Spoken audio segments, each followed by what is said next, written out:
pertumbuhan perekonomian rakyat semakin pesat dan meningkat. Dari desa sampai ke kota, dari Aceh sampai Papua akan semakin sejahtera dengan potensi ekonomi baru. Saya yakin UMKM kita siap menyambut dan mendapatkan peluang dari ekonomi baru. Saat ini saja kita sudah memiliki 64 juta UMKM yang menyumbangkan 61% untuk PDB kita. Dan yang lebih penting lagi, sebagian besar pelaku UMKM adalah perempuan, ibu-ibu, para pahlawan ekonomi keluarga.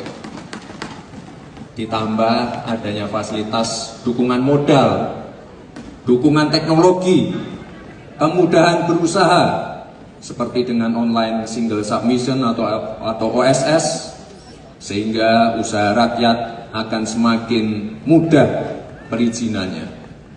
Maka dari itu, untuk anak muda yang mau berusaha, kami akan bantu dengan program kredit startup milenial. Sebagai bangsa yang berdaulat, kita tidak boleh pasrah hanya menjadi pasar. Kita tidak boleh hanya menjadi penonton, tapi kita harus menjadi bangsa yang produktif, unggul, dan mampu mengambil banyak peluang baru ke depan. Investasi penting bagi bangsa kita ke depan. Mengelola sumber daya alam dengan baik, mengembangkan teknologi, dan meningkatkan kemampuan sumber daya manusianya. Hal yang tadi saya sampaikan tidak akan bisa kita raih tanpa hilirisasi di berbagai sektor. Hilirisasi ini sangat penting untuk kita pahami bersama. Kita mengolah bahan mentah menjadi barang jadi yang bernilai ekonomi tinggi. Hilirisasi membuka peluang yang sangat besar dan luas dari hulu ke hilir untuk rakyat Indonesia. Hilirisasi akan memperkuat siklus dan rantai ekonomi baru. Jika ada anak bangsa yang anti hilirisasi, terus terang saya jadi bingung untuk bangsa mana dia berpihak. Hilirisasi ini adalah kepentingan bangsa kita ke depan. Dengan hilirisasi kita akan memiliki peran yang lebih strategis dalam rantai pasok dunia. Hilirisasi harus terus diperluas. Misalnya nelayan bukan hanya menangkap ikan, tapi juga kooperasinya mempunyai cold storage, pasar ikan, serta pabrik olahan sampai kemampuan ekspor. Demikian juga dengan sumber daya alam kita, sumber daya pertanian, perkebunan, kelautan, hingga hilirisasi digital. Hilirisasi digital memerlukan anak-anak muda yang ahli di bidang data scientist, AI researcher, video game designer, UX designer, robotic engineer, blockchain engineer, machine learning engineer, fintech, cyber security, dan lain-lain. Manfaat hilirisasi juga akan dapat menciptakan tenaga kerja hingga 19 juta lapangan kerja dalam 5 tahun ke depan.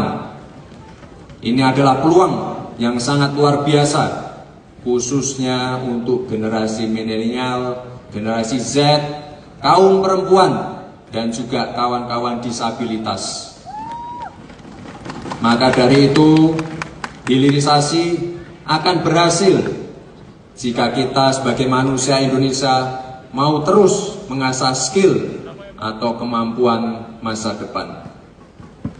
Surplus SDM dengan usia produktif seperti ini adalah berkah yang besar untuk bangsa kita yang disebut bonus demografi, dengan puncak pada tahun 2030 dan selesai pada tahun 2045. Tapi ternyata bonus ini datang bersama tantangan masa depan atau future challenges.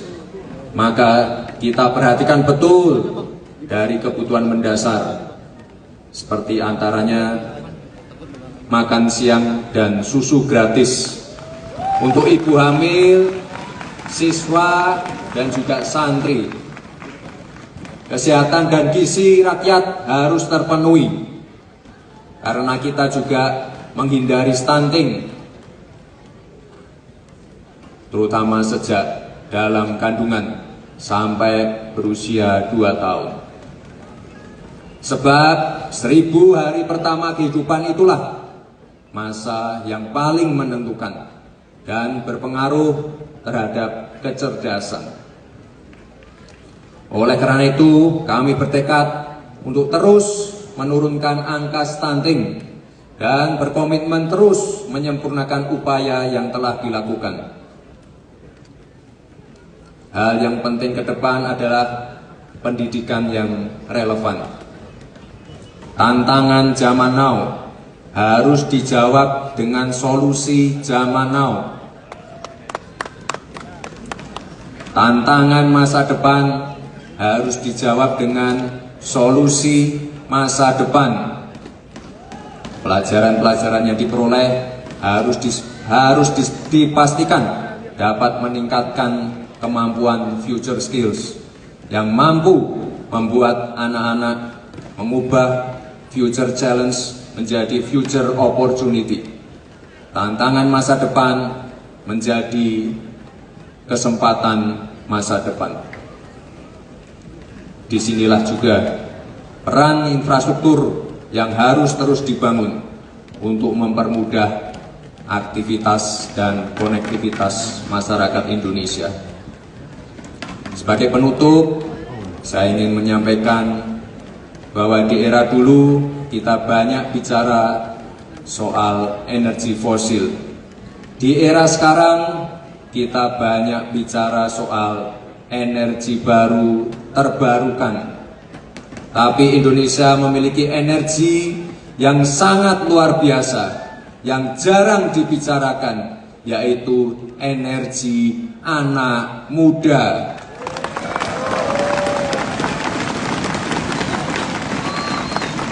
Penghargaan yang setinggi-tingginya kepada Pak Prabowo Subianto yang telah memberikan jalan bagi saya mewakili anak-anak muda. Beliau adalah seorang patriot bangsa yang pengorbanannya pada Ibu Pertiwi tidak perlu ditanyakan lagi. Seorang teladan yang menyediakan dirinya untuk menjadi jembatan bagi generasi muda untuk mewujudkan masa depannya. Terima kasih Pak Prabowo, dan saya ingatkan sekali lagi untuk teman-teman yang ada di sini, datang ke TPS, coblos nomor berapa? Coblos nomor 2, Prabowo Gibran. Sekian, terima kasih. Wassalamualaikum warahmatullahi wabarakatuh. Waalaikumsalam warahmatullahi wabarakatuh. Kita beri tepuk tangan untuk Mas Gibran.